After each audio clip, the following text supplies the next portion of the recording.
Sorry, my hair's all kind of long today. It's kind of emo. I might look like the second Roderick, if you know what I'm saying. But basically, fuck LinkedIn, fuck the corporate world, fuck all the fake cringe people that work in it. And the fake cringe people, you know exactly what I'm talking about. You know, the corporate.mp4 people. I call these people emotionally safe. And what I mean by that is they're not bombastic. They don't think on their toes. They're just emotionally safe. They try to do things that will appease everyone and sound, you know, as quote unquote corporate as possible. You can get a good job in the corporate world, and I'm not hating on the people that participate in the corporate world. I'm hating on the cringe people that participate in the corporate world. The people that make that their entire personality. Even worse, the people that make that their entire personality and have a LinkedIn account. And believe me, there are a lot of cringe people out there on the internet that have LinkedIn accounts. And I'm going to show you today what the fuck I'm talking about. And you're going to see a trend with a lot of these people. They think that they're smart, and they think that they're like so much, they're this own this own plane of society, like they're just, like, this is you, and this is them. They're up here. You can't get up there. So here's a good first example of what I'm talking about. Prospects opting out of my emails with no explanation is personal. I respond by calling them every other day until they acknowledge me. For every action in nature, there is an equal and opposite reaction. The more they resist, the harder I'll push in order to break through. See, this is a symptom of giving too much of a fuck about what people think about you, to the point where when someone opts out of your emails, it's a personal attack. What? They're undermining my power dynamics. They've opted out of my emails. This guy's the result of an attention-seeking kid that doesn't get quote-unquote power checked and ends up being a attention-seeking adult with a LinkedIn account. It's funny because every like LinkedIn post you'll see, it's all structured like that. It's like a story. It's like they're telling a story. And then at the end, it's always like this punchline, like, I'm gonna save the day. Corporate world, good luck. I'm coming to save the day. An example of this like storytelling thing I'm talking about can also be seen with this example. Went shopping with mom today. I must admit it feels pretty awesome to take clicks now that I have an aesthetic body. The confidence level goes up 100 times when you start getting serious about health. It's not the wrong message. I mean, like, yeah, what he's speaking is true. But my point is, why are you posting this on the internet? Why do you care so much about people? You know what I'm saying? Like, why do you care so much about people seeing your body? By the way, guys, I have an aesthetic body now. Yeah, I'm gonna put that on LinkedIn. Yeah, I'm about to get some LinkedIn pussy. Yeah. This next guy, it's the same thing. It's I'm telling you, it's the same thing. It's people that are using LinkedIn, a website that you should be using for applying to jobs, just making business connections in general. They're using this as a way to just like posturize themselves. It's really sad. Though this guy did like a top 4 reasons why you don't get the job. So he says that number 4 is lack of research on the interviewer. So he says that number 4 is the following: doesn't matter if it's the first interviewer or the last. You do your research on every person you speak with. I love to ask what research you did about me. Hint, I'm pretty easy to find info on. When the response is none or couldn't find anything, I am immediately turned off. If you actually care about the role, why wouldn't you understand who you're speaking with, what they are responsible for, and why you're speaking with them? Have questions for each person based on their role. You know, what happened was Butthead decided to walk in the fucking office and was like, who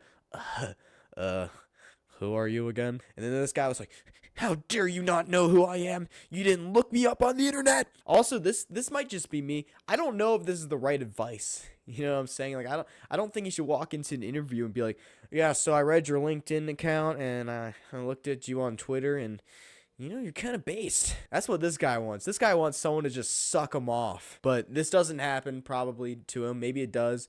And when it doesn't, he just goes on LinkedIn. But that's sort of an insecurity on behalf of someone that's hiring, on behalf of someone that wants to be sucked off by someone applying to the job. This next guy, it's a different type of sucking off. It's a type where this guy is a hard worker. This guy knows what it takes. He's the top 0.0000000000000000000000000000001% of all LinkedIn users. Like this guy's the real deal here. Work-life balance is overrated.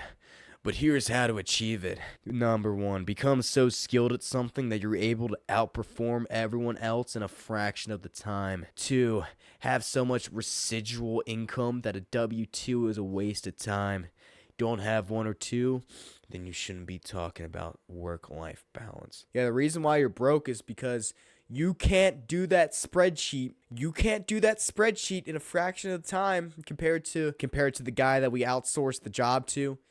It's like these people just, like, they type enter, and then they see the post up, and they're like, yeah, yeah, people are going to think I'm fucking it, that I'm him. That's all that this is. That's all LinkedIn is. That's why I don't like LinkedIn. Like, at least with X, there's a lot of fucking slop. There's a lot of slop. There's a lot of AI slop. There's a lot of rage bait slop. But at least you see, like, a meme every now and then, With LinkedIn, it's just insecure people.